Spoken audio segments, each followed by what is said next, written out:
নমস্কার বন্ধুরা, আনন্দমেলা পুজোবার্ষিকী 1414-তে প্রকাশিত সুকান্ত গঙ্গোপাধ্যায়ের লেখা উপন্যাস হেয়ালির অন্ধকারে এর তৃতীয় পর্ব আজ পড়ছি। ঝিনুক আবার দীপকাকুর বাইকের পিছনে।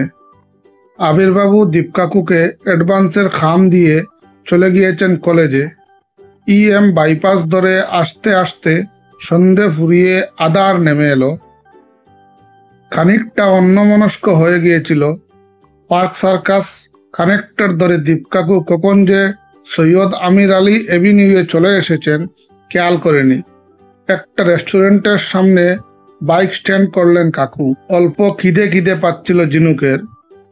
ভেবেছিল খাওয়াটা বুঝি বাড়িতেই হবে, বদলে রেস্টুরেন্টে হতে যাচ্ছে দেখে আহ্লাদিত হলো। কিন্তু না, দীপকাকু ঢুকলেন না রেস্তোরাঁয়।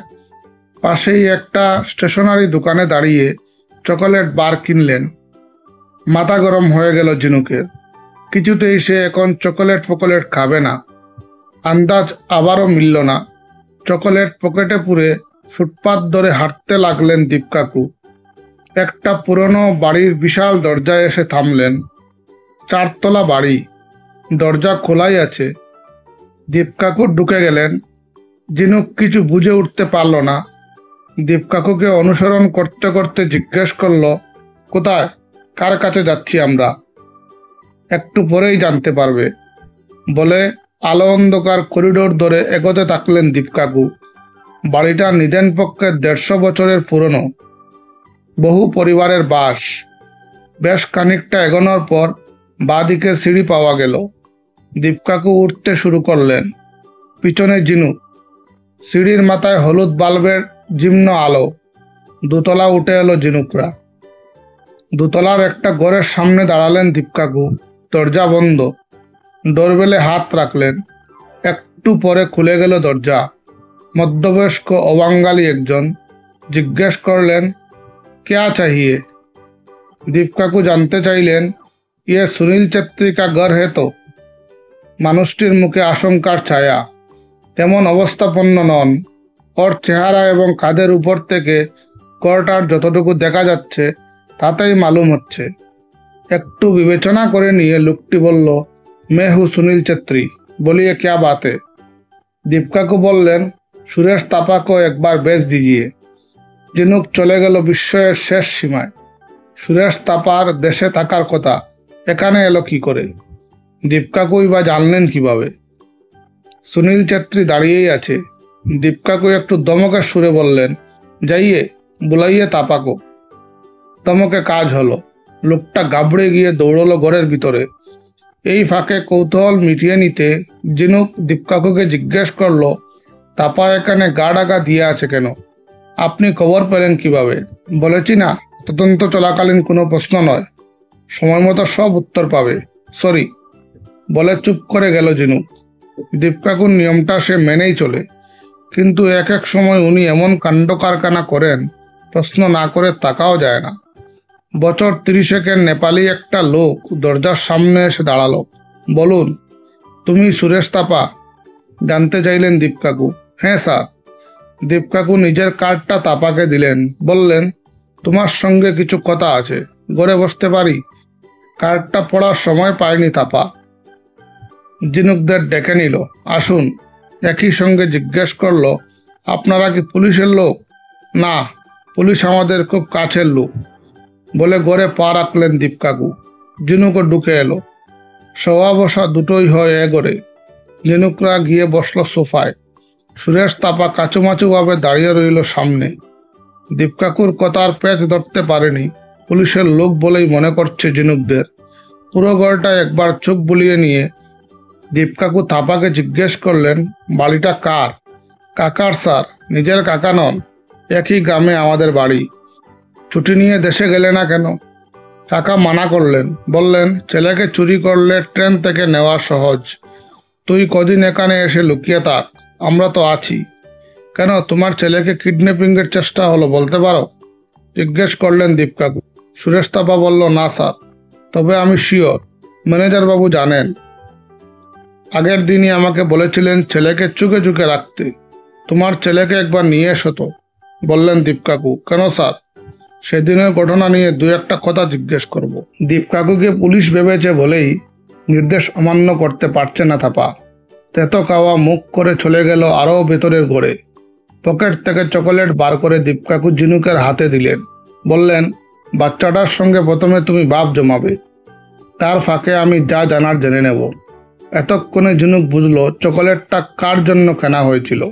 সুরেশ তাপা ছেলের হাত ধরে নিয়ে এলো ঘরে। ভীষণ মিষ্টি ছেলেটি, ছোট ছোট চোখ, টুপলা গাল, খুব ফর্সা। ঝিনুক সোফা থেকে একটু উঠে ছেলেটাকে কাছে টেনে নিল। হাতে চকোলেট বার দিয়ে জিজ্ঞেস করলো, তোমার নাম কি? সুমন তাপা। আদৌ উচ্চারণে ছেলেটি উত্তর দিল। ঝিনুক জিজ্ঞেস করলো, কোন ক্লাসে পড়ো? ক্লাস 1। এবার দীপ কাকু এন্ট্রি নিলেন। জিজ্ঞেস করলেন, তুমি যে সেদিন একজনের বাইকে চেপে স্কুলে গিয়েছিলে, সে কি তোমাকে নিয়ে পালাচ্ছিল? সুমন মাথা উপর নিচ করে হ্যাঁ বলল। দীপ কাকু বললেন, তখন কি তুমি খুব চেঁচাচ্ছিলে? সুমন মাথা নেড়ে এবার না বলল। দীপ কাকু একবার সুরেশ তাপার দিকে তাকালেন। ফের সুমনকে জিজ্ঞেস করলেন, বাইক কাকু হেলমেট পরেছিল? সুমন মাথা নেড়ে না বলল। দীপ কাকু সামান্য বিরতি নিয়ে তাকিয়ে থাকলেন সুমনের দিকে। আচম্বিতে প্রশ্ন করলেন, কাকুটির নাম কি? উত্তর না দিয়ে চুপ করে থাকলো সুমন। দীপ কাকুর আচমকা প্রশ্ন করার উদ্দেশ্যটা ধরতে পারল ঝিনুক। সুমন মুখ ফসকে বাইক আরোহীর নামটা যদি বলে দেয়, এতদিন হয়তো চেপে রেখেছিল। সুমন কিছু বলছে না দেখে ধরে নেওয়া গেল লোকটা তার অচেনা। দীপ কাকু অন্য প্রশ্নে গেলেন, বাইকের কালারটা মনে আছে? ব্ল্যাক। চট করে উত্তরটা দিল সুমন। এতেই বোঝা যায় বাইকের ব্যাপারে ও কতটা আগ্রহী। দীপ কাকুর পরের প্রশ্ন, ওই কাকু কি তোমার স্কুলটা চেনে? সুমন প্রথমে মাথা নাড়ল, তারপর বলল, আমি আঙ্কেলকে স্কুলে নিয়ে গিয়েছি। দীপ কাকুর টুটে হাসি চড়ালো। সুরেশ তাপাকে জিজ্ঞেস করলেন, ওর স্কুলটা কোথায়? 3A বাস স্ট্যান্ডের কাছে। বলার পর তাপা অভিযোগের সুরে জানালো, এখন সব ভুলভাল বলছে, আমাদের অন্যরকম বলেছিল। মাথা নাড়লেন দীপ কাকু, বললেন, এখানে যা বললো এটাই সঠিক। ছেলে অজানা লোকের বাইকে স্কুলে গিয়েছে শুনে তোমরা এতটাই ঘাবড়ে গিয়েছিলে। বিশেষ করে তুমি দেখলে মিলে যাচ্ছে ম্যানেজার বাবুর কথা, তখন ছেলেকে ঠিকঠাক প্রশ্ন করতে পারোনি। নিজেরাই খারাপ যা হতে পারত সেগুলোই উত্তর হিসাবে ছেলের মুখে তুলে দিয়েছিলে। ও বেচারি সবেতেই হ্যাঁ করে গিয়েছে। দীপ কাকুর পর্যালোচনা তেমন প্রভাব ফেলতে পারল না তাপার মনে। মুখটা বেজার করেই আছে। পাশের ঘরের পর্দা সরিয়ে বেশ কিছু কৌতূহলী মুখ ঝিনুকদের দেখছে। সুমনের মাথার চুল ঘেটে দিয়ে দীপ কাকু বললেন, এবার তুমি যাও, তোমার ছুটি। বাড়ি বয়ে গেছে সুমনের ছুটি নিতে। সে আরো ঝিনুকের কুল ঘেসে দাঁড়ালো।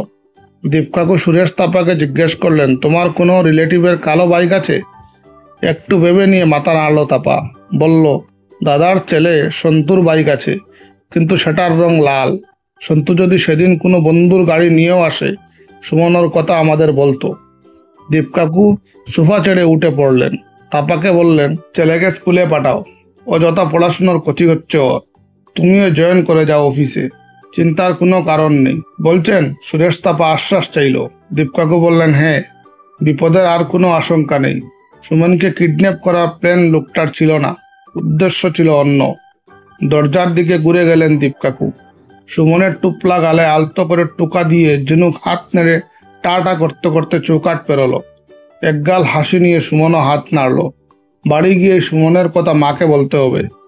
মায়ের ধারণা, ঝিনুকদের অভিযান মানে টেনশন, মারপিট, বুদ্ধির পেচ।